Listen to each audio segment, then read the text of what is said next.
Bonjour, on est aujourd'hui le jeudi 1er novembre 2018 après Jésus-Christ. C'est encore un privilège de se retrouver aujourd'hui pour le partage de la parole de Dieu. Et je salue chaleureusement tous ceux qui me suivent au travers de ces médias.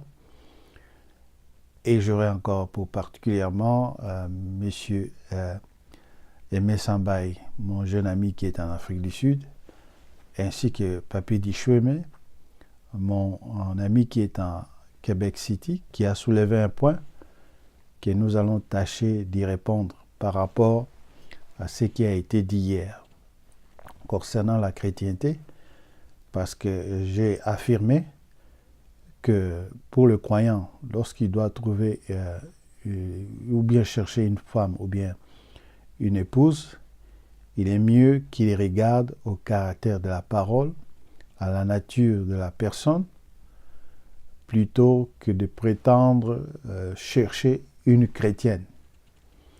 Parce que nous savons que nous sommes dans un monde de faux semblants et tout ce qui apparaît comme chrétienté ne l'est pas sûrement. Parce que les Écritures, nous avons scruté hier, 1 Jean 4, montre qu'il ne faut pas se fier à tout esprit, mais qu'il faut éprouver les esprits pour voir s'ils sont réellement de Dieu. Parce qu'il y a plusieurs faussetés qui est carrément introduit dans le monde depuis les temps des apôtres déjà, et pire encore dans notre période où nous vivons présentement. Ainsi, il faut regarder au caractère de la parole. Et le caractère de la parole est bien donné par l'apôtre Pierre dans son épître, le premier épître de Pierre au chapitre 3. Nous allons lire là-dessus. Au chapitre 3, Pierre donne carrément ce qui est vraiment à rechercher lorsqu'on veut avoir une bonne femme. Il dit, femme, que chacun soit de même. Donc, 1 Pierre, chapitre 3, au verset 1er.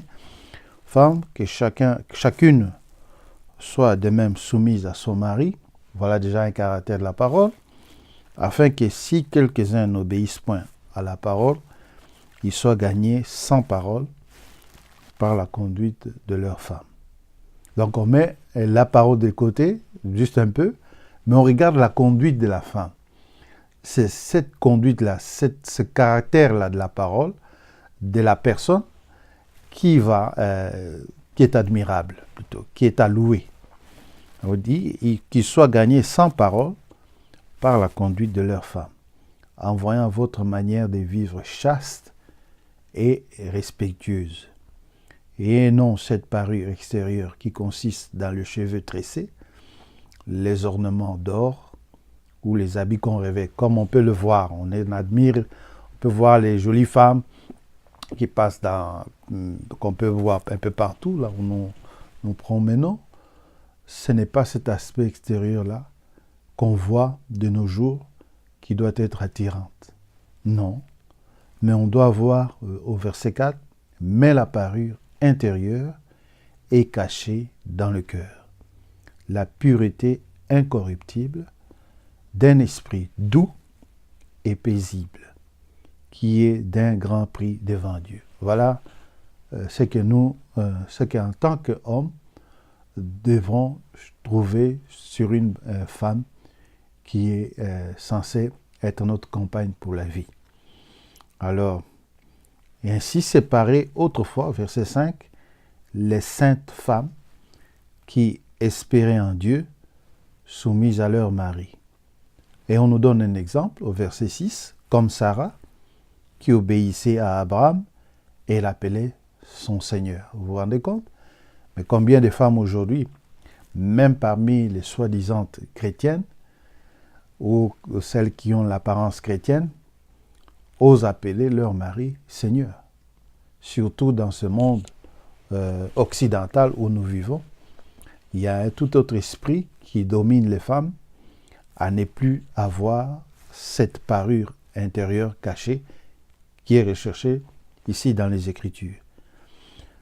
C'est d'elle que vous êtes devenus des filles en faisant ce qui est bien, sans vous laisser troubler par aucune crainte. Cela ne s'arrête pas ici. La femme aussi doit trouver dans le mari, comme il est dit au verset 7, Marie, montrez à votre tour de la sagesse dans vos rapports avec votre femme, comme avec un sexe plus faible. Honorez-la, comme devant aussi hériter avec vous de la grâce de la vie, qu'il en soit ainsi, afin que rien ne vienne faire obstacle à vos prières. Donc vous voyez, c'est le caractère de la parole, et on se réfère à Sarah. Sarah n'était pas une chrétienne, quoi qu'on en dise. Sarah appartient dans la lignée de ceux qui étaient dans l'Ancien Testament. La chrétienté est arrivée avec le Nouveau Testament, mais Sarah avait le caractère de la parole, vous voyez. Et même Rebecca, qui a été prise pour femme pour Isaac, elle venait d'une autre nation, elle vivait dans une autre famille, mais elle avait un caractère de la parole, et c'est ce qui a plu au serviteur qui a été envoyé pour chercher une femme à Isaac. C'est ce qui a plu à ce serviteur-là de choisir cette fille-là parmi tant d'autres comme épouse au fils de son maître. Donc, ainsi de suite. Ainsi, nous avons vu que même dans le monde, des gens qui ne croient pas en Dieu, ils parviennent à trouver les âmes sœurs comme épouses pour leur vie, et il y a harmonie aussi entre eux, que ce soit dans le monde musulman, que ce soit dans le monde des bouddhistes, en Inde, partout, dans le monde, il y a des gens qui finissent par trouver leurs vraies épouses, ou bien leurs âmes sœurs. Donc, on ne peut pas dire, on ne peut pas donner comme une loi universelle, dire non, il faut seulement épouser une chrétienne. Non. Il faut trouver, pour nous qui connaissons la vérité ici, de trouver le caractère de la parole. C'est ça qui est très important. Mais on ne peut pas imposer comme loi à tout le monde, ah, vous devez vous marier à une chrétienne. Trouvez l'âme sœur, c'est-à-dire la personne qui peut aller avec vous jusqu'à la fin de votre vie. Parce que, comme nous le savons aussi, les Écritures parlent aussi d'un non-croyant qui peut vivre avec une non-croyante. Lorsque, par exemple, la parole vous trouve dans cette situation, que le mari, par exemple, accepte la foi, et que l'autre partie, c'est-à-dire la femme, ne soit pas prête, ou bien qu'elle n'accepte pas la foi, mais si vous pouvez vivre en harmonie, la parole de Dieu n'est pas contre cela. Vous comprenez? Donc, c'est cela aussi qui arrive. Dans ce contexte-là, on ne peut pas donner une loi universelle. Dire non, c'est ça, ça doit seulement être ça. Là, nous allons causer beaucoup de dégâts, comme beaucoup en ont fait en Afrique et un peu partout, en imposant, en séparant et en créant des divorces et des séparations, parce que l'autre, semblerait-il, ne croit plus ou bien n'est plus un croyant, tout ça. Et on a donné accès à des pasteurs de s'introduire dans des ménages et de créer du désordre. Et ce n'est pas correct. L'union est faite entre l'homme et la femme, et quand l'homme est prêt, il s'engage auprès de la femme et aussi de la famille de la femme. Le pasteur n'est là que pour donner des conseils et pour essayer de les orienter au mieux qu'il peut agir. Mais intervenir intempestivement dans un couple, c'est du désordre. Nous demandons à tous ceux qui prétendent servir Dieu de cesser de s'ingérer tout le temps dans les affaires des autres familles. D'aider plutôt les gens à avancer dans leur relation avec le Seigneur et dans leur relation entre eux, qui de s'immiscer tout le temps et créer du désordre et des séparations. Ce n'est pas correct et ce n'est pas juste. Donc, c'est cela que j'ai voulu apporter comme éclaircissement pour mon ami Papy. C'est en fait une nuance Mais toute la chrétienté d'aujourd'hui n'est pas fiable. Il faut carrément éprouver les esprits, comme demande la parole de Dieu. Ça ne peut pas être le critère prédominant. Ce n'est pas parce qu'une personne parle et dit « Seigneur, Seigneur », c'est cela qui en fait une chrétienne. Non.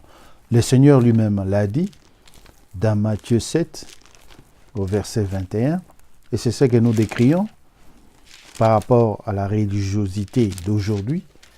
Dans Matthieu chapitre 7, verset 21, il dit « Ceux qui me disent « Seigneur, Seigneur », il dit « Seigneur, Seigneur », c'est-à-dire il appelle le Maître Jésus-Christ que nous connaissons tous. Il dit « Seigneur, Seigneur ». Mais le Seigneur dit « Ceux qui me disent « Seigneur, Seigneur », n'entreront pas tous dans le royaume des cieux, mais seulement celui qui fait la volonté de mon Père qui est dans les cieux. » Alors, le Seigneur continue au verset 22. « Plusieurs me diront à ces jours-là, « Seigneur, Seigneur, n'avons-nous pas prophétisé par ton nom? N'avons-nous pas chassé des démons par ton nom? Et n'avons-nous pas fait beaucoup de miracles par ton nom? » C'est ce qui se passe aujourd'hui. C'est ce que nous avons partout. Rien ne nous est caché. Mais par rapport à cela, le Seigneur dit, alors verset 23, « Je leur dirai ouvertement, je ne vous ai jamais connus. Et retirez-vous de moi, vous qui commettez l'iniquité. » Vous voyez, quand on réalise des paroles pareilles, sorties de la bouche du Seigneur lui-même, la vérité elle-même, nous devons examiner alors qu'est-ce qui est important aux yeux du Seigneur, puisqu'il va régner tous ces gens-là qui crient, qui parlent en son nom, qui font des choses à son nom, qui font des miracles à son nom, qui prophétisent en son nom, qui chassent des démons en son nom. Mais malgré cela, ils sont réprouvés en fine. En fine, ils sont réprouvés par le Seigneur qui dit « Je ne vous ai jamais connus ». Alors il faut tirer garde à toutes ces choses. Comme il est dit au verset 15, « Gardez-vous des faux prophètes. Ils viennent à vous en vêtements des brebis, mais au-dedans ce sont des loups ravisseurs. Vous les reconnaîtrez à leurs fruits. » Alors il dit « Cueille-t-on des raisins dans des épines ou des figues sur des chardons ?» Vous avez un pasteur là qui est toujours là en train de vous donner des pics, un prédicateur là, tout le temps des pics qui vous met mal à l'aise. Vous ne pouvez pas supporter de rester dans un domaine pareil où les fruits qu'on ne peut pas cueillir dans les épines. Ça ne peut pas marcher. Vous voyez? Alors il dit au verset 17, « Tout bon arbre porte de bons fruits, mais le mauvais arbre porte de mauvais fruits. Un bon arbre ne peut porter de mauvais fruits, et un mauvais arbre porter de bons fruits. Tout arbre qui ne porte pas de bons fruits est coupé et jeté au feu. C'est donc à leurs fruits que vous les reconnaîtrez. » Si l'arbre produit de bons fruits, on va les reconnaître. Mais si c'est un arbre qui produit de la méchanceté et de la rancune, de la médisance, toutes ces choses mauvaises qui sont décrites dans les Écritures, nous ne pouvons pas prêter attention ou bien mettre notre confiance dans une telle situation. Nous devons nous en éloigner comme le demande la parole de Dieu. Donc, c'est cela. On ne peut pas croire à tout esprit qui se déclare « Oh non, je suis chrétien ». Non, il faut aller aux profondeurs de la chose, voir le caractère intérieur par la manière de se conduire chaste, comme l'apôtre Pierre nous l'a bien décrit au chapitre 3. Et comme nous l'avons dit, dans le monde entier, il y a des gens qui vivent avec des âmes sœurs. Nous épousons en fait nos sœurs, nos âmes sœurs dans le monde. Quand il y a un couple qui va à merveille dans le monde, chrétien ou pas chrétien, c'est que la personne a trouvé l'âme sœur. Alors, ça ne peut pas être un critère universel d'exiger tel d'être comme ça. Alors, voilà donc ce que j'avais à dire à ce sujet. Donc, nous continuons avec notre sujet. Nous nous sommes arrêtés dans le livre de Rois, au chapitre 12, lorsque, succédant son père, Roboam a pris les rênes du pouvoir et il a imposé son peuple des taxes fiscales très lourdes qui étaient difficiles à être portées par le peuple. Et le peuple en a trouvé l'occasion pour se diviser par tribus, 10 tribus qui vont se constituer carrément à royaume d'Israël au nord.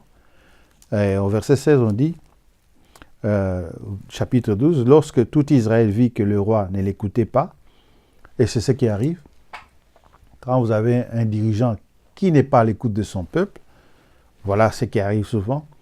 Le peuple répondit au roi, quelle part avons-nous avec David?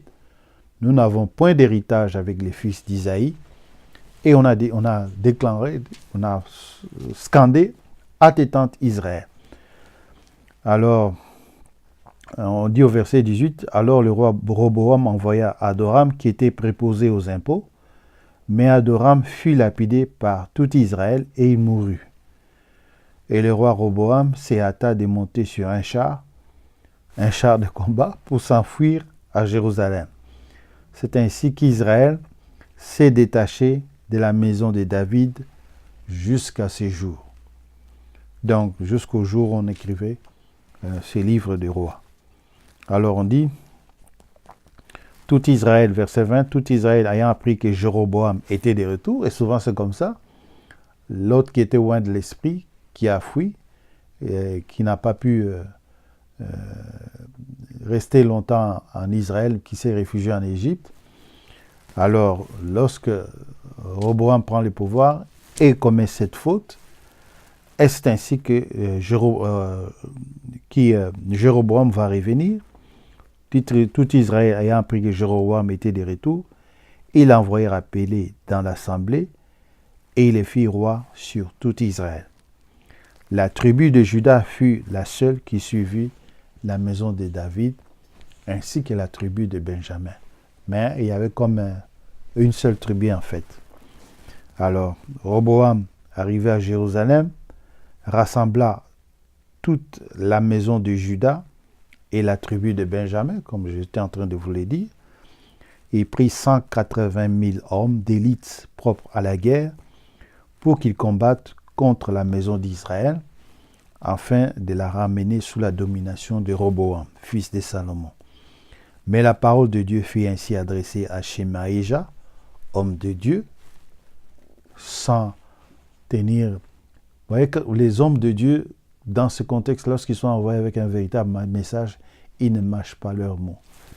Il dit, parle à Roboam, fils de Salomon, roi de Juda, et à toute la maison de Juda et de Benjamin, et au reste du peuple, et dis-leur, ainsi parle Yahvé, ne montez point et ne faites pas la guerre à vos frères, les enfants d'Israël.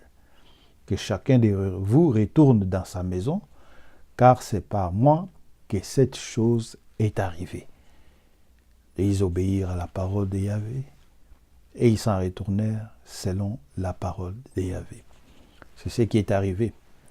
Mais, vous allez voir, Jéroboam qui va prendre les rênes du pouvoir, il va vouloir maintenir sa position dans son royaume et il aura peur de quelque chose. Il dira, mais le peuple que j'ai, il risque d'aller tout le temps à Jérusalem pour adorer.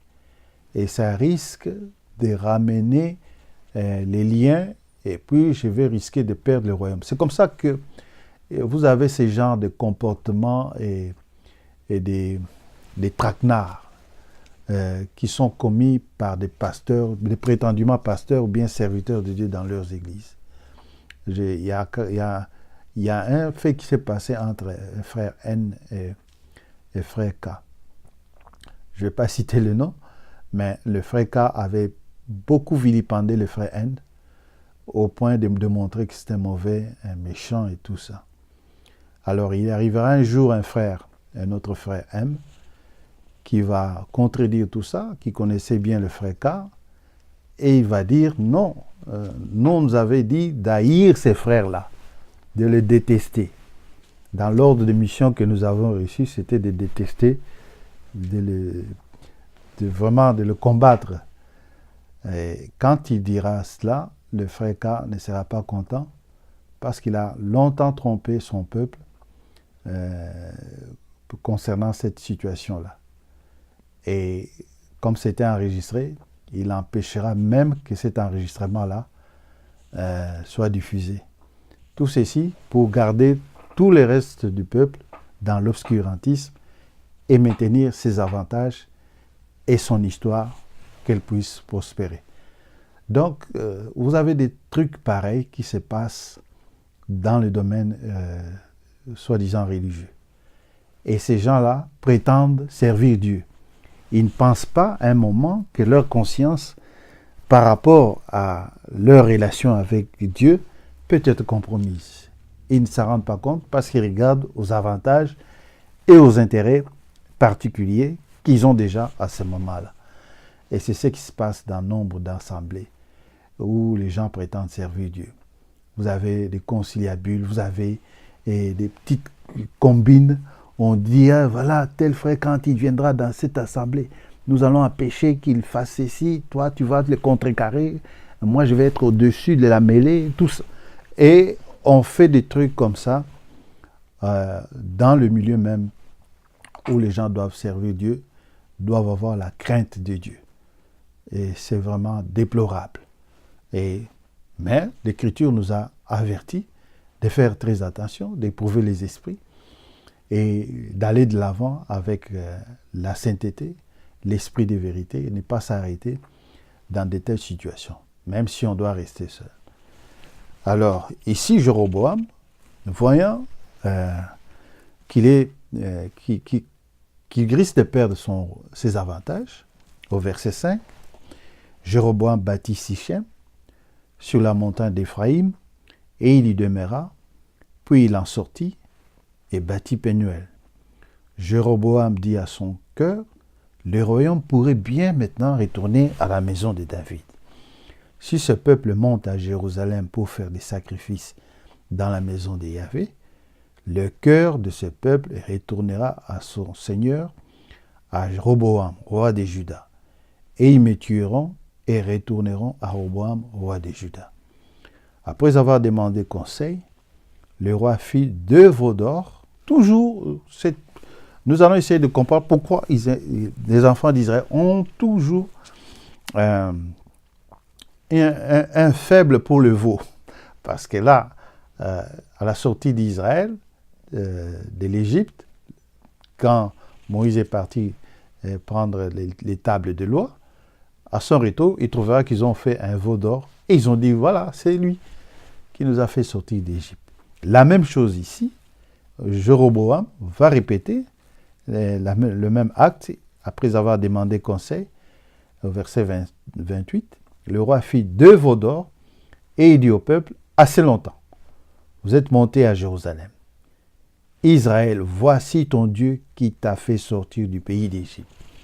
Une déclaration solennelle, mais qui n'est basée sur aucune écriture et qui n'est basée sur même pas parler ainsi dit le Seigneur. C'est une volonté d'homme qui apparaît et les gens vont adorer. C'est comme ça que naissent les églises, par une volonté d'homme. Directement, on commence à adorer quelque chose et une institution est née à partir de cela. Donc, tous les traquenards, tous les coups fourrés, excusez-moi l'expression, ne peuvent pas subsister devant Dieu. Et c'est malhonnête d'agir ainsi. Et ces rois vont commettre une infamie et cela va encore pérenniser davantage le peuple dans l'idolâtrie. Tout ceci pour un besoin, pour une ambition personnelle. Et ce n'est pas correct. Alors on dit, il plaça l'un de vous à Bethel et il mit l'autre à Dan. Verset 29, verset 30, ce fut là une occasion de péché. Le peuple alla devant l'un de vous jusqu'à Dan. Alors, pour encore asseoir bien son pouvoir, on dit que Jéroboam, au verset 31, fit une maison de haut lieu et il créa des sacrificateurs pris parmi tout le peuple et n'appartenant point au fils de Lévi. Souvent, les pouvoirs aident parfois, comme cela a été dit par un grand homme écrivain, Karl Marx, que la religion peut devenir en ce moment-là l'opium du peuple. On utilise la religion pour endormir le peuple. Et c'est ce qui arrive, par exemple, ici. Et ceci, c'était pour que les gens n'aillent pas adorer le vrai Dieu. Alors, quand on se retrouve avec des telles histoires, les gens pensent, oh non, voilà, c'est toujours le problème du pasteur. Ils mettent tout le monde dans le même sac. Ce n'est pas correct. Ici, il s'agit d'un besoin d'un roi qui a voulu empêcher que la vérité soit maintenue. Et pour son besoin, pour son pouvoir personnel, il va créer des ramifications religieuses pour que les gens restent sous son obédience et manipulent le peuple dans ce sens-là. Ces gens-là existent. Il y a des églises, des hommes qui agissent dans ce sens-là. Mais il faut faire la part des choses avec ceux qui annoncent clairement aussi la parole de Dieu. Comme nous avons dit, c'est dans ce contexte-là qu'il faut éprouver les esprits pour savoir s'ils sont venus de Dieu, parce que plusieurs faux sont entrés dans le monde. Alors, nous voyons donc l'exemple ici. Alors, il établit au 32, verset 32, il établit une fête au 8e mois, le 15e jour du mois, comme la fête qui s'est célébrée à Juda. Donc, il a mis un rapport pour qu'à la même période où les gens peuvent aller adorer à Jérusalem, qu'il y ait aussi une fête d'adoration à Samarie, c'est-à-dire à Jérusalem. Oh, à Bethel ou à Dan, parce que là, il va acheter Samarie, il va s'approprier Samarie comme capitale un peu plus tard. Il établit une fête au 8e mois, le 15e jour du mois, comme la fête qui s'est célébrée à Juda. Et il offrit des sacrifices sur l'autel.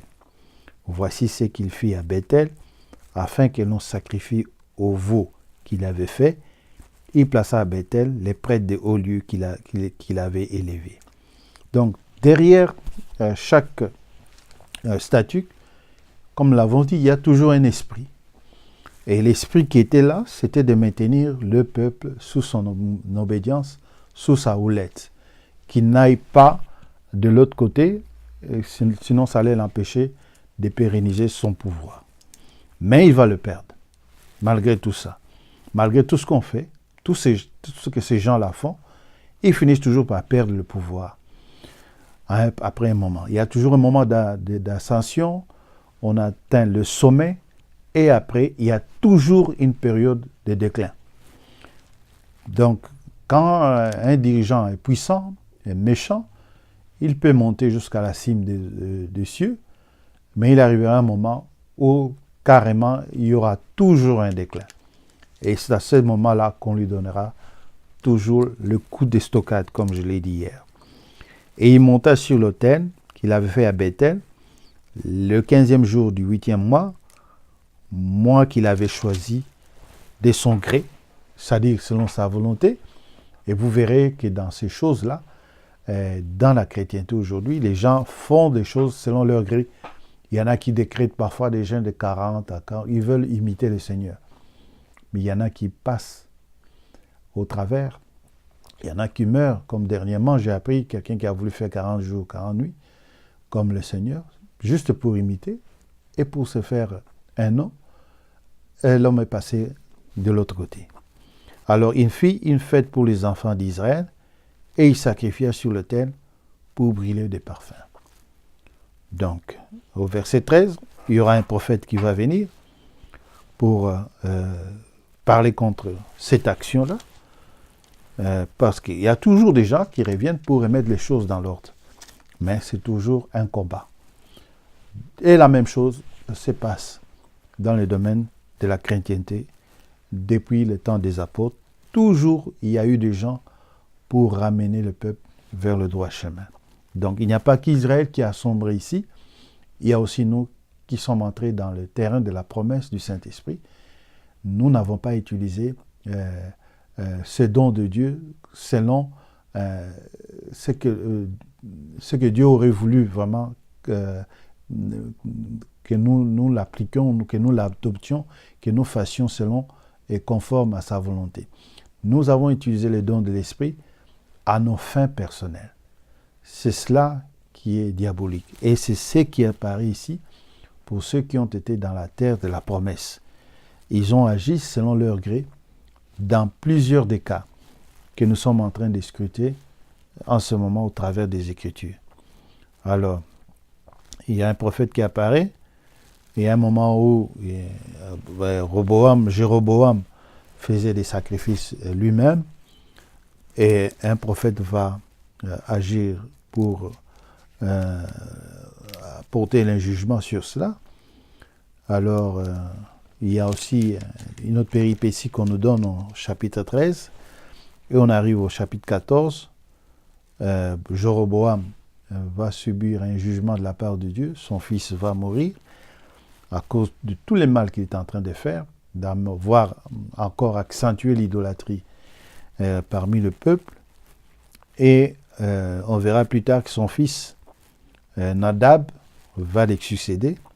Et on dira au chapitre 14, verset 19, les restes des actions de Jéroboam, comment il fit la guerre et comment il régna, cela est écrit dans les livres des chroniques des rois d'Israël.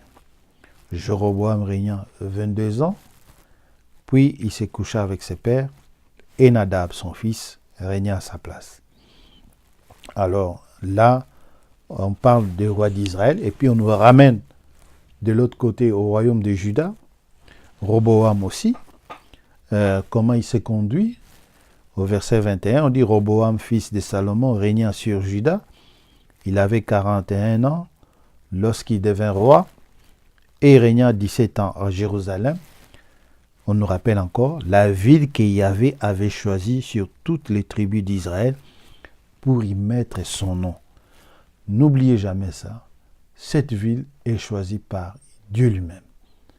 Peu importe ce que les autres essaient de faire, toutes les autres religions, il ne faut pas oublier, pour nous, clairement, identifier que Dieu a choisi cette ville pour y mettre son nom.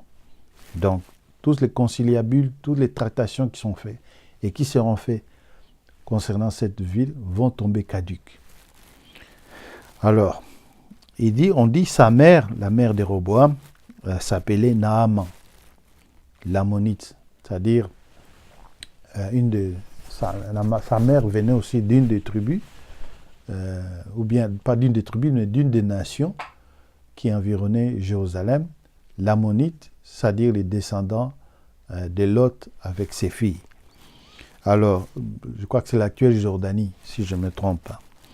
Au verset 22, Judas fit ce qui est mal aux yeux de Yahvé, et par les péchés qu'ils commirent, ils excitèrent sa jalousie, plus qu'ils ne l'avaient jamais fait leur père. Donc là, c'était rendu encore pire qu'au temps de Salomon.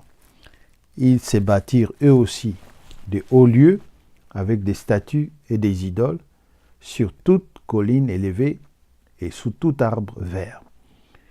Il y eut même des prostituées dans le pays, et ils imitèrent toutes les abominations des nations que Yahvé avait chassées devant les enfants d'Israël.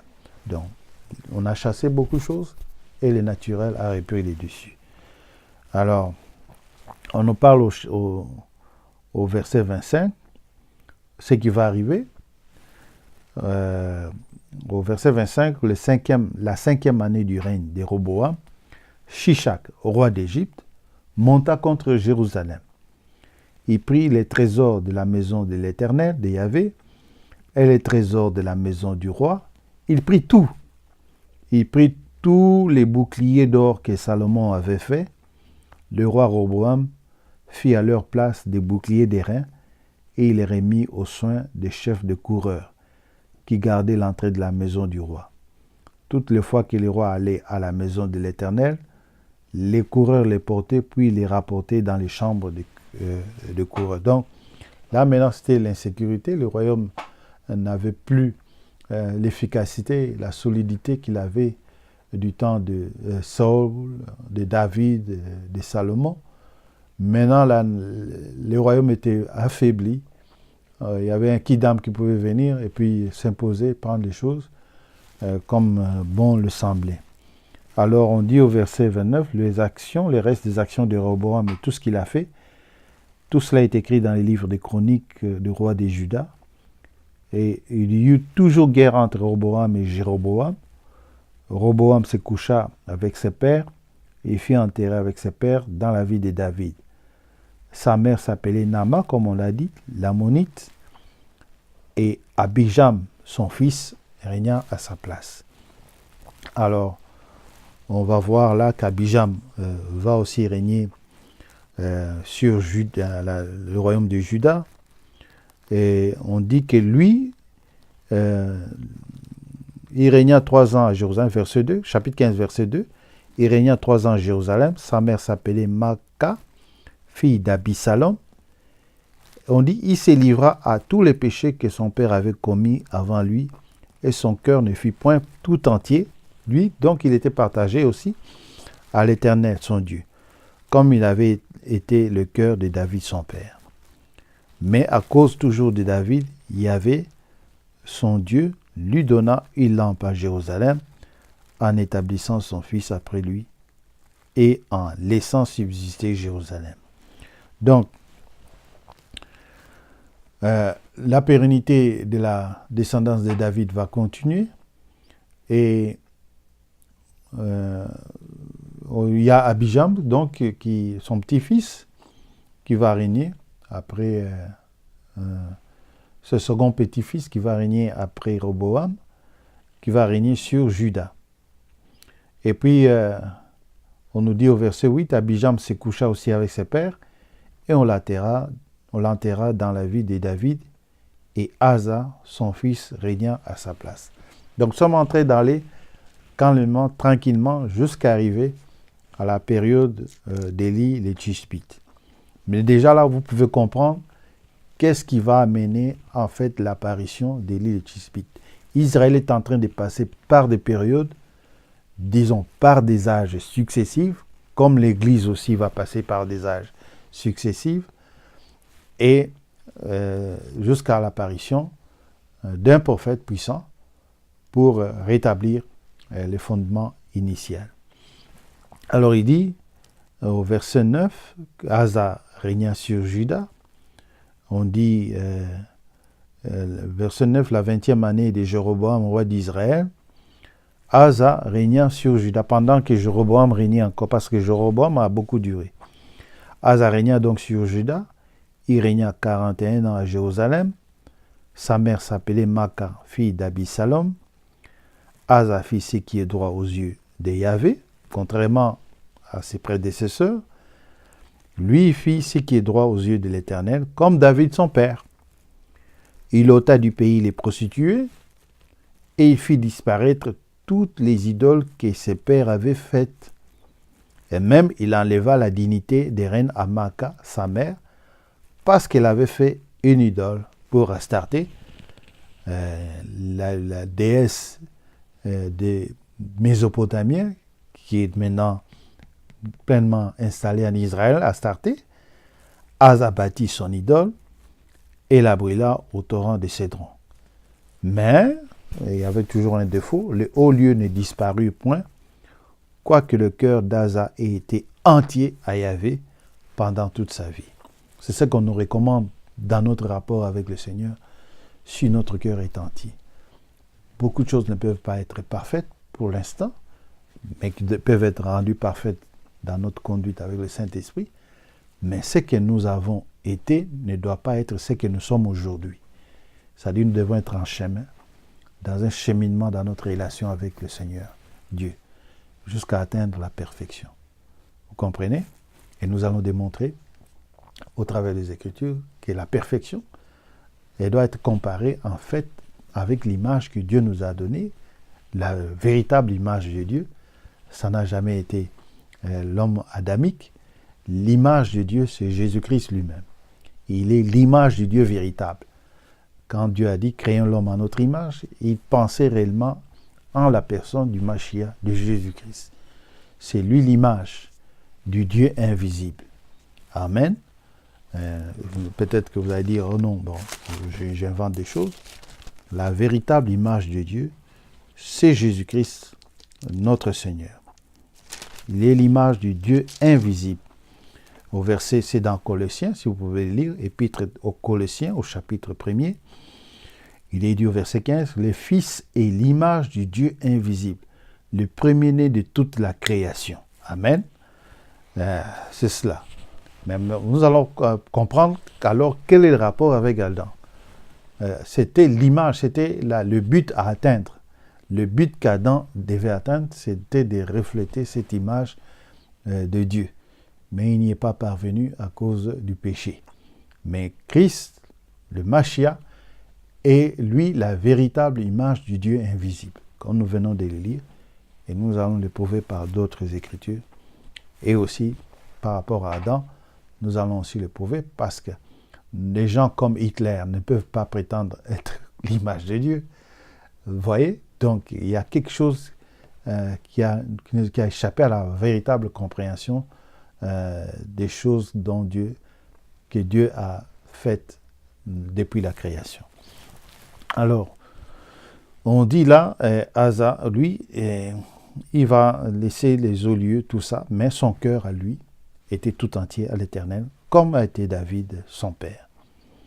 Il mit, verset 15, dans la maison de Yahvé des choses consacrées par son père, et par lui-même de l'argent, de l'or et des vases.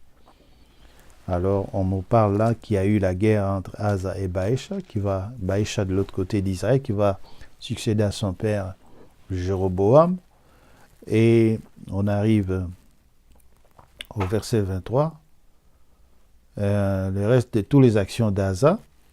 Donc, au chapitre 15, verset 23, nous sommes bientôt arrivés au chapitre 17. C'était là ce que nous poursuivons. Le reste de toutes les actions d'Asa, tous ses exploits et tout ce qu'il a fait, et les villes qu'il a bâties, cela n'est-il pas écrit dans les livres des chroniques du roi de Juda? Toutefois, à l'époque de sa vieillesse, il eut les pieds malades. Donc, Asa s'est couché avec ses pères, et il fut enterré avec ses pères dans la ville de David, son père. Et Josaphat, son fils, régna à sa place. C'est Josaphat qui sera roi de Juda dans la même période où on retrouvera de l'autre côté du royaume d'Israël un certain Akab. C'est là où nous voulons en venir. Alors, on parle du côté au chapitre 15, verset 25, Nadab, fils de Jéroboam, régna sur Israël. La deuxième année d'Asa, roi de Juda, lui régna de l'autre côté 2 ans sur Israël. Il fit ce qui est mal aux yeux de l'Éternel, et il marcha dans la voie de son père, se livrant au péché que son père avait fait commettre à Israël. Baïcha, fils d'Achiza, de la maison d'Issachar, conspira contre lui, et Baïcha le tua. Donc là, la descendance de Jéroboam s'arrête carrément à son fils Nadab, qui va régner 2 ans sur Israël. Là, c'est un autre monsieur, Baïcha, qui est de la maison de la tribu, il est issu de la tribu d'Issachar, qui va prendre les rênes du pouvoir en Israël. On dit au verset 29, lorsqu'il fut roi, il frappa toute la maison de Jéroboam, c'est-à-dire il élimina toute la lignée pour qu'il n'y ait plus un prétendant au trône. Il n'en laissa échapper personne et il détruisit tout ce qui respirait selon la parole que l'Éternel avait dite par son serviteur Achija sur les silos. Le serviteur Achija avait prophétisé contre Jéroboam et sa descendance. Nous avons vu là, en passant, qu'un de ses enfants était décédé à cause du péché qu'il a fait commettre à Israël en établissant des veaux d'or pour empêcher le peuple d'aller adorer à Jérusalem. Ça, c'est la politique. Alors, à cause du péché de Jéroboam, avait commis et qu'il avait fait commettre à Israël, irritant ainsi Israël, le Dieu d'Israël. Alors, Baïcha va régner, et il va faire aussi la guerre. Il sera toujours en guerre avec Asa, le roi de Juda. Et on dit, il fit ce qui est mal aux yeux de l'Éternel, et il marcha dans la voie de Jéroboam aussi, se livrant au péché que Jéroboam avait fait commettre à Israël. Lui aussi, après avoir éliminé toute la lignée de Jéroboam, il va se méconduire et va conduire le peuple encore plus profondément dans le péché. Alors, on dit au chapitre 16, verset 6, Baécha se coucha avec ses pères et il fit enterrer à Tirsta, et Éla, son fils, régna à sa place. Alors, au verset 8, la 26e année d'Asa, roi de Juda, Éla, fils de Baécha, régna sur Israël à Tirsa. Il régna 2 ans. Verset 9, son serviteur Zimri, chef de la moitié des chars, c'est-à-dire comme un chef de la division des blindés, comme on en avait un dans notre pays, un certain général Somao. Celui-là, qui était chef de la moitié de ses chars, conspira contre lui. Il a été à Tirsta, buvant et s'enivrant dans la maison d'Arsa, chef de la maison du roi, à Tirsta. Zimri, lui, entra, le frappa, le tua. Et la 27e année d'Asa, roi de Juda, par rapport au roi de Juda qui passait dans sa 20e année. Et il régna à sa place. Alors, on continue à énumérer les actions de Zimri, tout ce qu'il va faire, et on va les renier lui aussi. Et il va placer... alors le peuple, on dit au verset 21, chapitre 16, verset 21, alors le peuple d'Israël s'est divisé en 2 parties. Une moitié du peuple voulait faire roi Tibni, fils de Guinéa, et l'autre moitié était pour Omri. Ceux qui suivaient Omri l'emportèrent sur ceux qui suivaient Tibni, fils de Guinéa. Tibni mourut et Omri régna. Alors on dit au verset 23, la 31e année d'Asa, roi de Juda, Omri, lui de ce côté, régna sur Israël. Il régna 12 ans, après avoir régné 6 ans à Tirsta. Il acheta de Shemer, la montagne de Samarie, pour 2 talents d'argent, et il bâtit sur la montagne, et il donna à la ville qu'il bâtit le nom de Samarie, d'après le nom de Shemer, seigneur de la montagne. Omri fait ce qui est mal aux yeux de l'Éternel, et il agit plus mal que tous ceux qui avaient été avant lui. C'est-à-dire l'idolâtrie, les mauvaises actions, continuent à s'enfoncer plus dans la nation. Il marcha dans toute la voie de Jéroboam, fils de Nébat, et se livra au péché que Jéroboam avait fait commettre à Israël, irritant par leurs idoles l'Éternel, les dieux d'Israël. Les restes des actions d'Omri, ce qu'il a fait et ses exploits, cela n'est-il pas écrit dans le livre de Chroniques des rois d'Israël? Et Omri, au verset 28, se coucha avec ses pères, et il fut enterré à Samarie. Et Akab, son fils, régna à sa place. Là, d'un côté, maintenant, on a Josaphat, et maintenant, ici, on a Akab. Et c'est cela qui va nous intéresser, qui va nous introduire carrément vers la fin de notre sujet concernant les actions des enfants d'Israël dans la terre de la promesse, qui est en rapport ou bien en opposition avec l'Église du Dieu vivant, qui va aussi avoir une expérience similaire dans le domaine de la promesse du Saint-Esprit. Alors, on voit au verset 28, Omri se coucha avec ses pères et fut enterré à Samarie. Et Akab, son fils, régna à sa place. Verset 29, dans le chapitre 16, Akab, fils d'Omri, régna sur Israël la 38e année d'Asa, roi de Juda. Akab, fils d'Omri, régna 22 ans sur Israël à Samarie. Akab, fils d'Omri, fit ce qui est mal aux yeux de Yahvé, plus que tous ceux qui avaient été avant lui.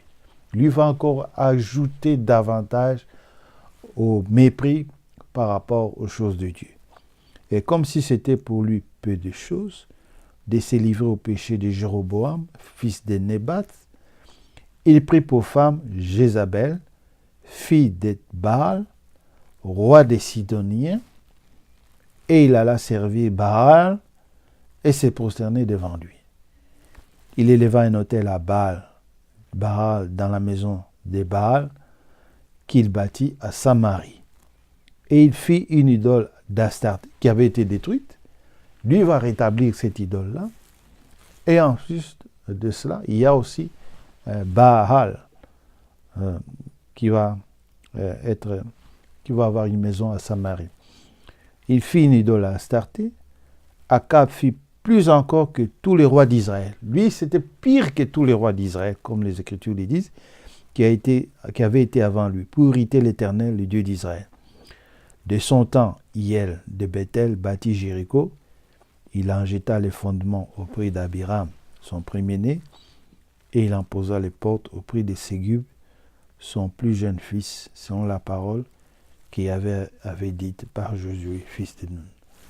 Là, maintenant, on nous rappelle une prophétie datant de longtemps qui disait que si la ville de Jéricho est rebâtie, celui qui va rebâtir la ville va perdre son fils premier-né et lorsqu'il aura achevé de construire la ville, il perdra aussi son jeune fils. Quand on vous dit qu'il y a des gens qui sacrifient leurs enfants, c'est dans ce contexte ici qu'on peut comprendre un peu ce qui se passe deux fois dans la réussite de certaines personnes qui ont des richesses issues d'une manière assez douteuse. Ici, le succès de cet homme qui tenait tant à bâtir Jéricho est tombé dans la prophétie qui a été annoncée depuis longtemps. La ville de Jéricho était vouée à l'interdit. Et là, on avait dit, si quelqu'un ose la rebâtir, ça sera au prix de son premier-né et au prix de son second-né. Pour revenir à cette prophétie, vous pouvez lire, c'est dans Josué chapitre 6. Josué, c'est les livres qui viennent juste après les livres de Deutéronome, c'est-à-dire les 5 livres, les 4 livres de Moïse. Alors, chapitre 6, au verset 26, c'est là où la prophétie avait été annoncée. Ce fut alors que Josué jura en disant « Maudit soit devant Yahvé l'homme qui se lèvera pour rebâtir cette ville de Jéricho. Il en jettera les fondements au prix de son premier-né, et il en posera les portes au prix de son plus jeune fils. L'Éternel fut avec Josué dans la renommée se répandit dans le pays. » Donc après la conquête de Jéricho, la ville pour laquelle les enfants d'Israël avaient fait 7 tours sans combat et sans faire de cris, jusqu'au 7e jour où ils devaient seulement crier, et les murs de la ville sont tombés. Et c'était la stratégie qui n'est pas une stratégie militaire communément connue, mais c'était la façon de Dieu de mener son combat pour qu'on reconnaisse que c'était lui qui combattait pour son peuple, pour la conquête de cette ville. Et c'est ce qui arriva. Mais après, il y aura un interdit pour la reconstruction de cette ville. Mais celui-ci qu'on appelle Hiel de Bethel, lui va bâtir Jéricho, va reconstruire la ville au prix de son fils aîné et de son fils cadet. Alors, vis-à-vis donc de tous les péchés que va commettre ce roi Akab, ainsi que sa femme sidonienne Jézabel, des péchés plus intenses, plus forts encore en degré par rapport à tous les rois d'Israël, c'est ça qui va amener l'apparition d'Élie le Tishbite. Là, ça n'est trop, il fallait mettre un terme à tout ce qui a prévalu depuis Salomon et tous les rois successifs, comme nous avons essayé de lire un peu tant bien que mal.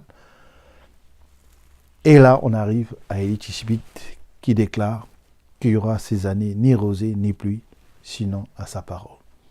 Ça, c'est l'apparition d'Élie, les Tishbites, le lit de l'Ancien Testament, dont l'esprit va être repris à plusieurs reprises jusqu'à notre époque.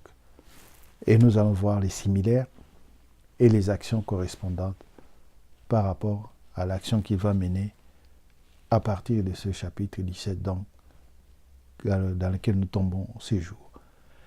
Que la paix et la grâce de Dieu soient avec vous. Il est presque 1h. Nous allons continuer la prochaine fois que Dieu le permettra, selon sa grâce. Portez-vous bien, dans le nom de Jésus-Christ, le Mashiach. Amen.